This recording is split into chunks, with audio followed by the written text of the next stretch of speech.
Hey guys, welcome back everybody. So today we're going to talk about the CCNA syllabus. So let me tell you about the CCNA courses and the CCNA examinations and who can appear for this exam as well. So CCNA stand for Cisco Certified Network Associate. This examination is conducted by the Cisco. Cisco is a company that makes the routers, makes the switches, makes the firewall. These devices that you see, router, switches, firewall, based on this device, what happened, you can set up the network, right? To build the network, we require the hardware devices, right? But to configure these devices, we require the network engineer. It's simple concept is there, right? If you want to configure something, if you want to deploy something, you need to understand the concept. You need to know what is the theory behind it. And Cisco examination is conducting all the theories behind all the devices that you have. So Cisco CCNA exam is the initial level of the exam or starting level of the exam of any networking field. Cisco has a CCNA. If you go with a different vendor also has a CCNA exam, but they have a different name. For example, Juniper has a JNCIA, right? So here we are going to talk about the what syllabus we have in the Cisco Certified Network Associate examinations. This examinations you can take online and offline as well. So you need to go to the Pearson Center and take the exam as well. But before taking the exam, you need to know all the syllabus here right now. So basically, CCNA syllabus exams has a six main part. The first we have a network fundamentals, then we have a network access, then third we have a IP connectivity, IP services, security fundamentals, and automation. Now, many of the words, if you are not belongs to the technical part, then you will not understand right now. But eventually, once you've done the training, you will have it's like a piece of cake for you, right? But if you are background from the technical part, let's example, you have done the BCA or BTech, right? Definitely you do encounter the networking syllabus in your college as well. So the first section, if you see that we have a 20%, then second section we have a network access 20%, IP connectivity we have a 25%, IP services we have a 10%, security fundamentals we have a 15%, and the automation we have a 10%. These percentage that you see, it's given by the Cisco only. The meaning of this percentage is saying that key questions will become, right, the 20% of the questions will come from the network fundamentals, 10% questions come from the IP services, and so on, right? This exams, if I talk about in the network fundamentals, what topics we have. So basically, if you see that we have a topics regarding the mostly the hardwares, right? Like what is routers, how does router works, what is the layer 2 and layer 3 switches we have. Switches are part of the layer 2 and layer 3 as well, depend on the models. What we have a firewalls, we have IPS, right? These devices that you see right now, based on these devices, you can secure your network. So if I talk about the icons, so this is the routers icon, this is the switch icon we have, right? Right. So these are the icons of the devices that you see. Then after that, we have an access point, right? This access point is basically used for the Wi-Fi. Then we have a Cisco DNA center and the controller. So this is the part of the SDA, right? So sorry, SDN, software defined networking. And another software defined networking, what happened? We have a SDA part, right? Then we have a wireless LAN controller as well. So if you have a multiple APs that you can manage from the one centralized person, that's called a WLC. So then after that, we have endpoints. So endpoints are basically called as a users in our technical terms. Then we have a servers and PoE, right? So mainly the first section that you see, the 1.1, it's talking about the hardware part, right?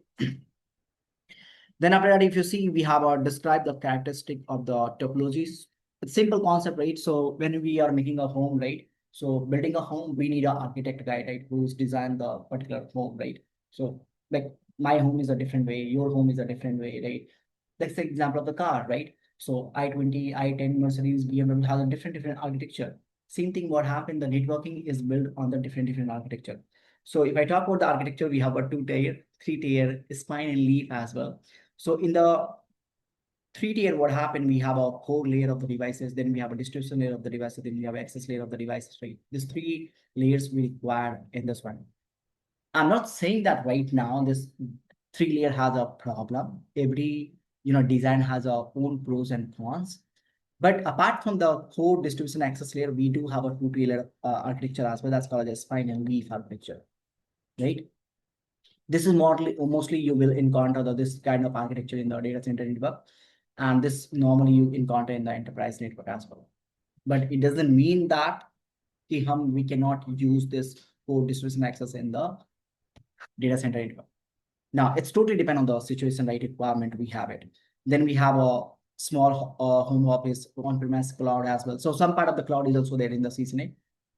Then after that, we have our talk about the single mode fiber and the multi-mode fiber. These are the talking about the cables, right? Let's example, you have a PC over it. That's my end points, you can call it, end system, you can call it, right? That's going to connect with the particular switch right now. These all things you're going to learn how you can connect the one device to the another device in the training as well. So I'm just, making a to understand easy way. So this is the one PC, this is the one switch, and this switch is going to connect with the router right now. So if you see that the media that I'm using over here, it's a cable right now, right? The media that I'm using is a cable. We have a different types of cable, right? We have a copper cable, we have a fiber optic cable as well, right? We have a serial link as well, console cable as well.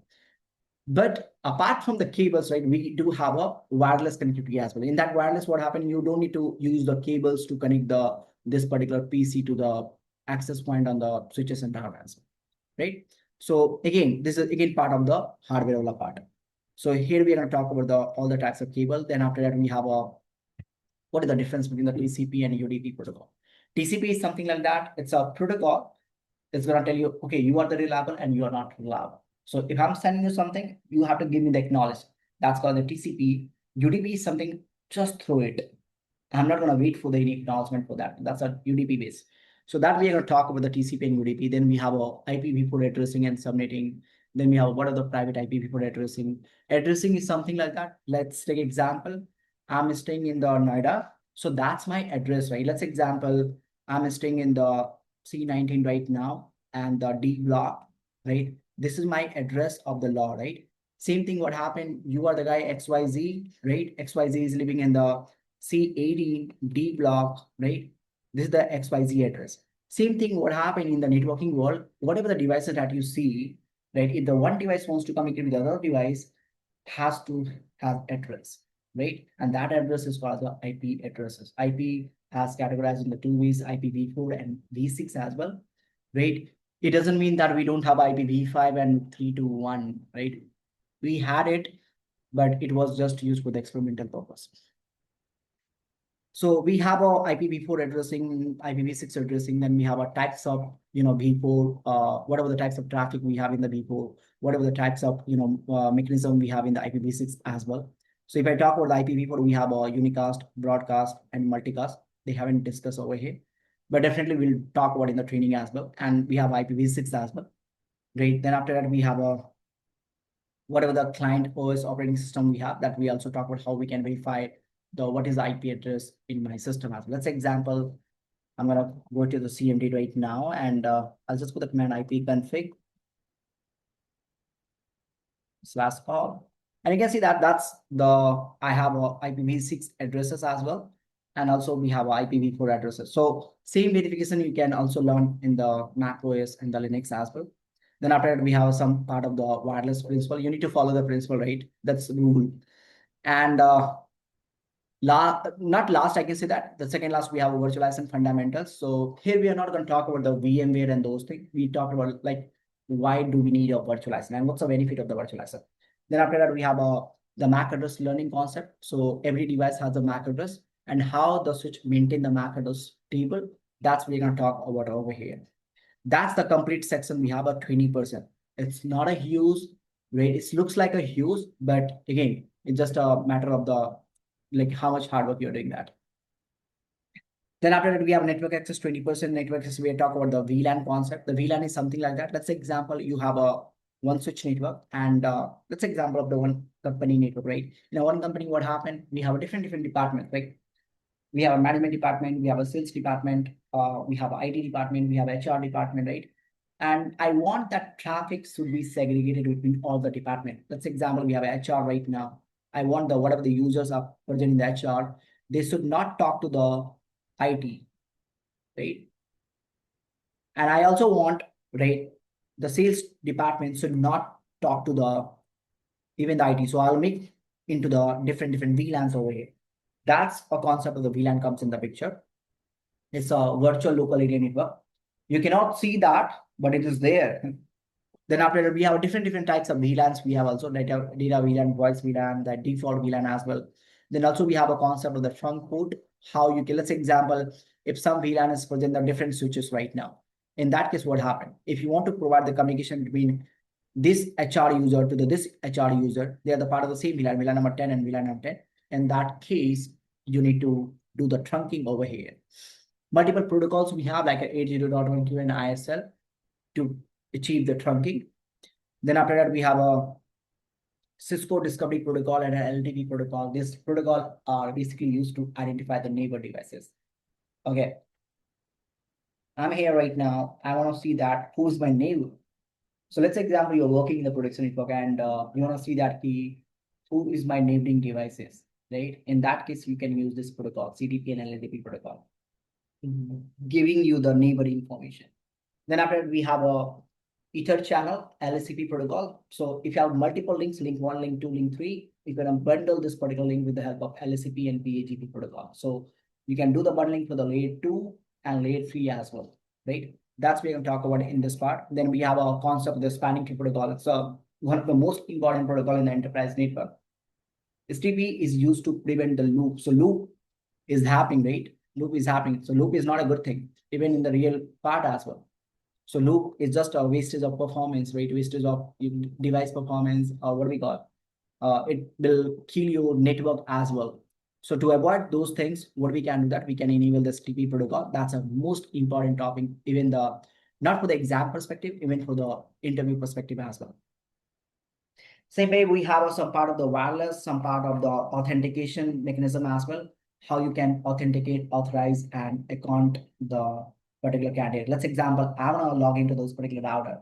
So if I want to log into this particular router, there should be the username and password. And what I'm doing that on this particular router has to be accounted. For that thing, you need to understand from the radius and TACX. And to access the particular devices, I need a telnet or SSH connection. That's all. This is the part of the 20%, again, the network access. Then we have IP connectivity, right? IP connectivity, we have like how we can give the routing protocols code, the prefixes we have, the next hop we have, right? Administrative instance. These are the major part of the any routing protocol. Every routing protocol has a different way to find the metric. Every routing protocol has a different code to identify the particular route. Let's example, on a router, you have a OSPF route, BGP route, EIGRP route. So OSPF will be identified by the O, BGP will be identified by the B, and BRIC protocol will be identified with the R. So these are the codes that we're going to talk about. Every protocol has a different administrative distance as well.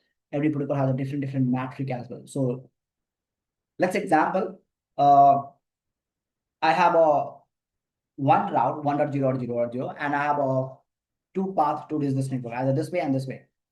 So this path will take the 50 metric, this path will take the 100 metric. So of course, I'm going to take the 50 metric. That's the metric concept comes in the picture. Again, every protocol has a different way to find the metric.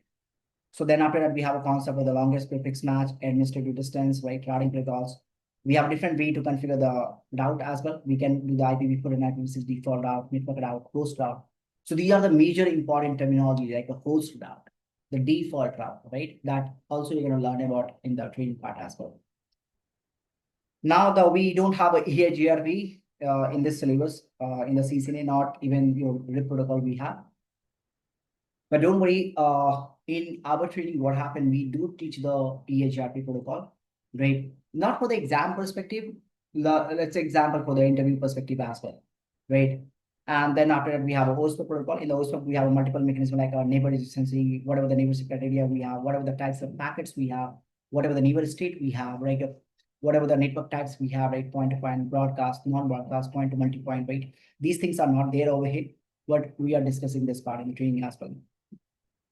Then after that, we have a first hop redundancy protocol. That's basically your HSRP, VRRP, and the GLBP protocol as well. So it's something like that. Let's example, you have router 1 and router number 2 right now. And I want this router should be the active for forwarding, and I want this router should be standby, right? If the active goes down, this router will take the role of the active. So in that case, I need this first hop redundancy protocol, HSRP and VRRP. Then we have our IP services, right?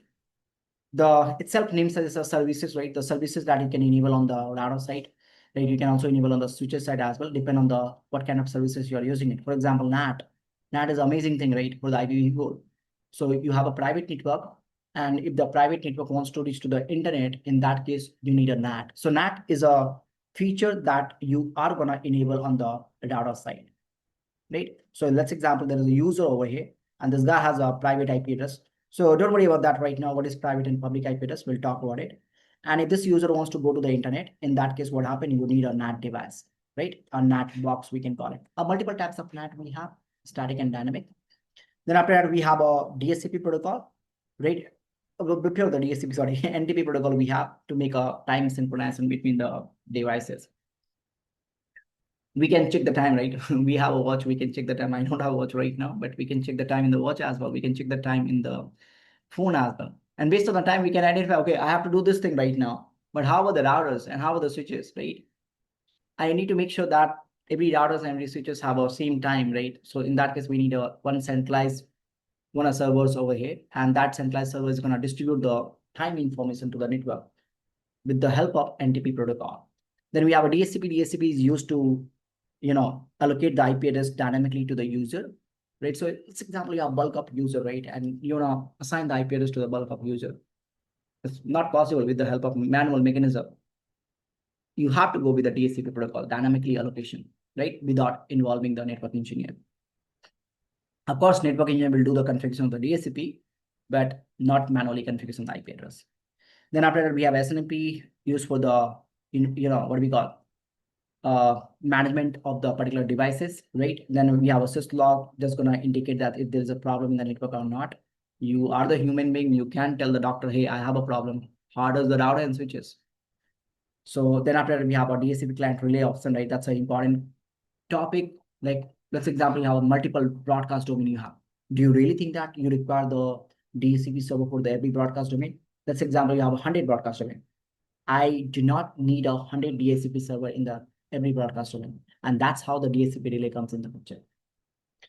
QS, amazing one, right? I don't think so. It's a very detailed in the CCNA level, but we have a theory session on the QS. It's something like that in a simple language. I'll tell you, the service provider rate is gonna tell you, hey, I'm only gonna give you this particular amount of bandwidth to you, and you have to send the traffic under the certain bandwidth. If you're gonna send the traffic beyond the bandwidth, I'm gonna drop it. And that's how the QS is gonna work. QS is all about the, bandwidth, packet loss, latency, jitter, right? If you're managing this thing, that's called a QS. You can do the QS on the layer 2 and layer 3 as well, right? Then we have a same thing, FTP and TFTP, right? This concept comes in the picture whenever you are transferring the file, right? And downloading the file. This is again of the 10% we have, right? 15% we have again the security fundamentals. It's all over the how you can implement the security in your network. Security in the sense of what? A routing protocol authentication, a device security, a customer traffic security as well. So if I talk about the security perspective, right, you can do the security for the physical access control. That's again the what we call TACX and comes in the picture, right? TACX. Through the you can put the username and password and you can use that one. And then after that, we have a login password as well for the particular devices. You can also implement the multiple types of password on the router side and switcher side as well. You have a IPsec VPN as well, so that your whatever the traffic. Let's example, there is a user over here, and he wants to send the traffic. Let's example, he wanna send the bank password 123. This is the ATM password, right? Over the internet right now. Internet, we know that this is the bad guy over here, right? And this bad guy always trying to, access your data. So what I want over there, whatever the traffic will be go on the internet, all has to be secure, right? So I'm going to encrypt this packet over here. If I'm going to encrypt this packet, in that case, what happened? The bad guy cannot see this packet. And that's how you can achieve through the IPsec. So we don't have a lab of the IPsec in the CCNA level, right? We just have a theory session. Even not in the examinations, they will ask you the lab for this one. Then after that, we have some security regarding the DHCP snooping, how you can enable, how you can secure your DHCP as well, how you can secure your dynamic RPN inspection as well. These features, right, are very important for the DHCP protocol. Then after that, we have a same concept, right? AAA, radius and TACX will apart. right? If I'm accessing to some router, I have to give the username and password. At the same time, what I'm doing on the router has to be accounted somewhere. That's AAA comes in the picture. Then you can also enable the security protocols in the wireless networking, right? With the help of WPA. Then after that, we have some part of the wireless GUI as well that we also going to talk about how you can configure the wireless controller in the CCNA label, right? Last, this is 10-15% last, we have a automation, right? Automation is a simple, simple language. If I tell you the automation is what, it's all about like how you can simplify your network, right? In a simple way, I'll tell you, let's example, you have 100 devices right now in your network, and I want to tell you, hey, listen, you have to upgrade this 100 devices. Okay, you may have a question, hey, how do I do that? So you need to go to box-to-box configuration, right? You need to go to the router number one and update the, let's say example, I want to say that, hey, you need to upgrade to the 7.1.2 code. This is the code, right? Or the version we can tell you in a simple language. So you need to go to the box to box, router one, router two, router three, router four, and so on, and you need to upgrade this box. It requires a lot of time. A lot of time means cost comes in the picture. A lot of time is cost comes in the, then after that manual configuration, right? And that gonna lead the problem, error, and a lot of things, right? To avoid this problem, right? I wanna upgrade this device in a one shot. I'm gonna shoot you right now and say that, hey, listen, upgrade this device right now with a 7.12. In a one shot, 100 device will be upgraded with the help of automation. So automation, we are talking about the Python we have, right? We are doing the automation in the Python and Ansible. These are the most famous this what we call programming language, which you can use to automate your network as well. Then also we talk about the what is API, what is JSON. This is the coding mechanism, like how you encode your data. That's talk about the JSON APIs used to configure the devices as well. That's all we have in the automation. So all these things, right? So something is missing right now in this. It has to be, I think so. SDN part is not there. Yeah, here we have controller-based networking. So also we can talk about how you can, what is the difference between the controller-based networking and the traditional-based networking? A controller-based networking is like a part of the SDN part, right? Like for example, we have a SD-WAN. In the SD-WAN, we manage one device, right? From where you can manage the entire WAN network. SDXS has a controller-based networking. ECA, sorry, data center has a controller-based networking. That's called ECA. So also we talk about this part as well. So this is all about the syllabus you have, right? This exam code is our 20301 CCNA version 1.1. These, syllabus are keep changing, right? Based on the Cisco. Whenever Cisco says, hey, listen, I have to upgrade this now. So Cisco will do that. But, minor changes are happening, almost 5 to 10% changes are happening, remaining all the parts are same, right? So this is all about the syllabus. You can also go to the Cisco website and you can download the syllabus as well, right? And this exam, once you have done the training, once you know all the topics, then you are good to go and appear the exam. This exam is happening for the 120 minutes of the exam, right? I hope this video is very informative for you.